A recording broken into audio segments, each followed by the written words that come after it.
From Machu Picchu to Stonehenge, people have been observing the winter solstice ever since we started studying the world. But now we have much more advanced technology. The place I'm filming at today is an observatory, a place that we observe the stars from. And with this advance in technology, we've learned far much more about the universe, our solar system, our planet, and our place within it. But with this new technology, we don't really pay attention as much as we used to the winter solstice. And so that's why in this video, I want to have a little bit of a discussion on the winter solstice and whether or not we should still see it as significant and what it could mean for you today.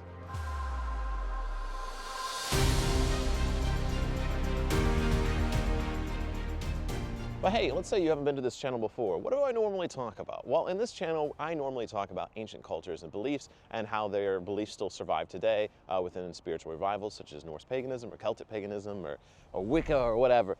So in this channel, I like to explore the ancient ways and how they still affect us today. And so the solstice is one of the oldest ancient ways, and so that's why we're talking about. And if you want a video that discusses the solstice in a little bit more of an academic way, and we look at the individual sites and the ancients in particular that were worshiping and observing the solar rites and the passages of the sun, I have a video about that. It's just titled, I think, the solstices. And so if you want to check that video out, I'll link it down below. This is more of a conversation on the spirituality of what this means.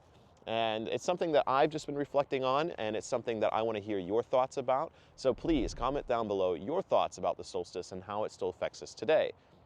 Now, as far as the ancients and how we think that they observe the winter solstice, I think one of the best sites for this is New Grange, because New Grange is a burial tomb, and at one point in the year during the winter solstice, so around the time you're watching this video more than likely, the sun enters a chamber into New Grange, directly into the antechamber, and it's only during this time of year. And this symbolism of the rebirth of the sun. I mean, technically, the reason that we celebrate Christmas, the birth of Christ, on the 25th, is because it's the rebirth of the sun. And this is because during the Roman times, that eventually became the Roman Catholic Church, which obviously started to establish the dates of the holidays that we celebrate today, or that are known today, the birth date of Sol Invictus, the unconquerable power of the sun, was on the 25th. Ultimately, what this means is the Romans were observing the sun and the rebirth of the sun during this time, but also the power and symbolism of the sun in Sol Invictus. And so arguably, Christmas is a celebration of the sun, the rebirth of death. I mean, it's the birth of Christ, the birth of the Holy One. So the birth of the Holy One. The symbolism is still there. But ultimately what I'm trying to say in this section is that what the ancients, and ultimately us still today to some degree, observe in the rising of the winter solstice sun is the return of light, because it's the darkest day of the year. This is something that would have been very, very important to the people of the ancient past. And it's something obviously we observe still now. The amount of people that I talk to in our modern world that are like, oh, it just gets so dark, I'm so depressed. And then you look, I was just talking to one of my English friends, and I mean, the sun's setting there at like 3 o'clock in the afternoon. And so of course, like, this affects you a lot. It affects your mental health. And the ancient peoples who may have not had a concept of mental health definitely were affected by the setting of the sun so early and must have celebrated, oh, the sun is returning, oh, the light, the life, the purpose of reality is returning. So this is obviously a very important day to mark to these people. Was it so important that they would build these massive structures to honor it? That's a little bit different, because when looking at Stonehenge and how much effort would have been put into creating Stonehenge, it's almost to us with our modern technology, we can almost laugh at it. Like, why would you do something so big and so important to mark these dates? But it shows us that these dates were so very important to the ancient peoples. And clearly they were having some form of huge religious holidays during the solstices and the equinoxes to some lesser degree. That's one of the greatest benefits for me now that I've been to Stonehenge, wasn't about Stonehenge as much as it was seeing the Stonehenge holy area, sacred space. It's not just Stonehenge. I mean, you can look around the perimeter of Stonehenge and see that there are so many, I mean, hundreds of ancient sites around it.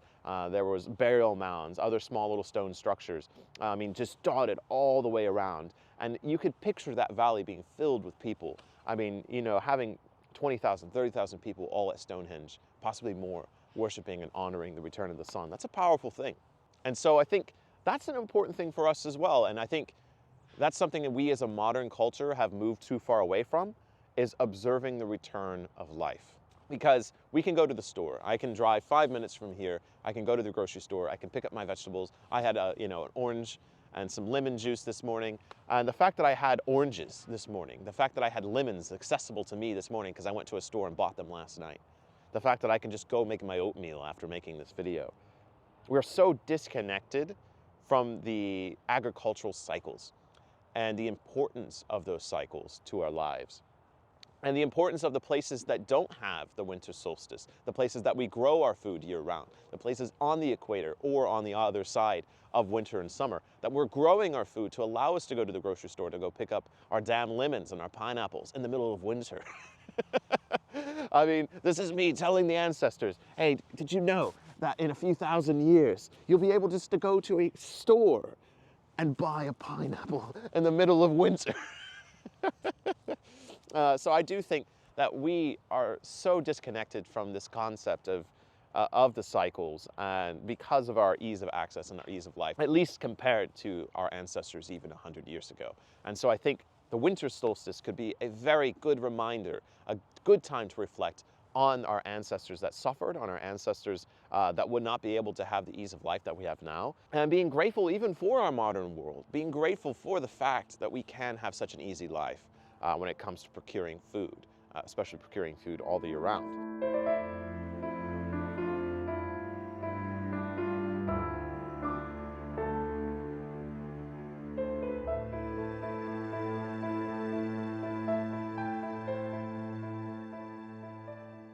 I think I want to reflect a little bit more on this concept of rebirth and death before we move too far from the point. Because when it comes to New Grange and that light going into the central chamber, and this celebration of the return of life to some degree, there is a concept of the ancestors being able to return from the other side on the winter solstice. And so this would be a day to honor the dead, a day to honor those who came before. And I think this is why we have concepts within the Scandinavians, such as the Disconnection, or the Mother's Night, is the return of certain ancestors during a certain time of year. Now, in the Celtic world, that gets a little bit different because Samhain is definitely that time of the thinning of the veil.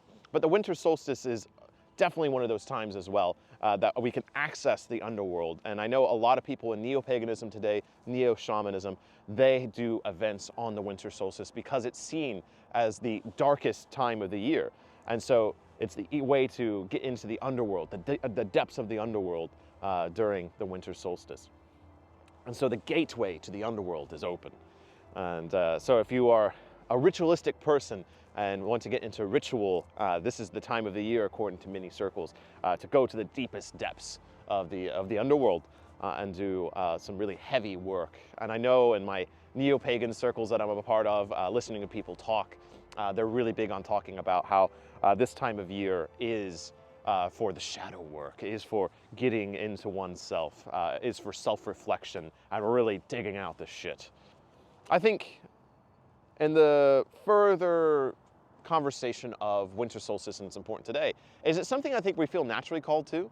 Is the winter solstice is one of the most popular times to go to Stonehenge, ancient sites, and other winter solstice aligned monuments, just like Christmas. I mean, Christmas is the biggest time of year. It's the biggest holiday that everyone celebrates. Now, could that be because of consumerism, because of capitalism, because of the Santa Claus or the Coca-Cola? To some degree, yes, but I don't think so, because when I was doing my research years ago on Yule and looking at the different records of Yule is the most recorded holiday in the Scandinavian sources. You can search for Midsummer and find nearly nothing, even though Midsummer survives today quite well. But Yule comes up a lot. Yule is a very important marker, obviously not quite at the winter solstice, but it was the first full moon after the winter solstice. And so obviously it was important enough to record many, many dates about. And on this channel, December is the most watched month for any content, mostly for Yule content, but in general, people are more spiritually active in the winter months around the solstice. I legitimately see a spike in interest in paganism during this time of year. Why is that? And I think it is this thinning of the veil. I think it is this return of life. I think the entrance into the underworld being open and things like that. I do think that spiritually, energetically, this time of year has significance to us. And we feel that, and we have felt that going way back. I mean, even the ancestors that didn't have smartphones, they didn't have technology to distract them all the time. I think they were more spiritually attuned than we are today. And so I think they do feel this energy difference in the winter solstice, and I think we still feel it to some degree. And it's reflected in the holidays that we celebrate. It's reflected in what people do during this time of year, but also reflected in the fact that we're disconnected from it. Because while a lot of the people watching this video today and are spiritually aligned, I mean, most people probably are. There's a reason you're watching this video. 90%, 95% of the people out there don't take advantage of these natural shifts in energy, these natural shifts and the seasonal changes, because they're either asleep or they've been convinced it's not important anymore. And ultimately, that's the reason I'm making this video, is to say that the winter solstice, even though we have fancy observatories, we can look at nebulas, we can look at galaxies, we know that we live on a big floating rock of magma, water, and earth, and air. Just because we know these things, just because we have gone so far from our Stonehenge observing ancestor ways, doesn't change the fact that this is not important. And so if you're one of those people that is questioning reality, if you're questioning the matrix and you're questioning spirituality, the winter solstice is a really, really big time and a really good time to do basic ceremonies, rituals, rites, a good time to meditate, a good time to open yourself up to an alternative way to think about spirituality and belief, because it's one of the most important dates in all of spirituality and all of belief in the world. I think the final thing I want to leave you with is, if you are questioning, if you are watching this video because you're curious what you can do during this time of year, I think one of the most powerful things you can do is reflect. We have New Year's resolutions. They happen in a few weeks after this, or a week after this, right? And there isn't a power to that, but I've said it before, I'll say it again, is the New Year's is not the time to enact change within your life. I think it's the time to observe what's come in the last cycle, and to start making plans for the growing season, to start planting seeds in the spring. You would not plant new seeds in January 1st. This is not the time. 2 weeks after the winter solstice is not the time to plant new seeds. Is it the time to make a plan? Yes. And I think the winter solstice is a really good time practically to reflect on what you've learned, on what you've struggled with, on what you feel you are flawed in, and what you'd like to work on in the next cycle. We are natural beings. We are made of water and earth. We are made from this natural world, not the synthetic one. And the synthetic world wants you to live 9 to 5 and wants you to live every single day the same. Take a 2 weeks holiday and fuck off. But I think this return to paganism, this return to spirituality, the ancient ways, I think this is a return to a natural state. And when looking at the winter solstice and looking at the seasonal changes, the winter is the time to slow down. Winter is the time to reflect, to build your strength, and prepare yourself for the next cycle. And the next cycle is planting. The next cycle is starting new things. And so that comes at the equinox. And so at this time period between the winter solstice and the equinox, I think you should rest, recover, spend time inside, spend time with family, enjoy that Netflix series you're falling behind on, enjoy that video game, read that book you've wanted to read all year. This is the time for that work, but also the time for self-reflection, the time to make a plan. But do not enact that plan until the spring equinox. Do not plant your seeds until it is the growing season once again. And so let me know down below, what do you believe to be the lesson of the winter solstice? What do you believe needs to be done during the winter months? And let me know what you thought of this video. So thank you so very much for joining me on this little ramble about the winter solstice. I hope you found it entertaining, hope you found it enlightening, and I hope you check out my other winter-themed content, and I'll see you in the spring for when we can all start planting our seeds for the year to come.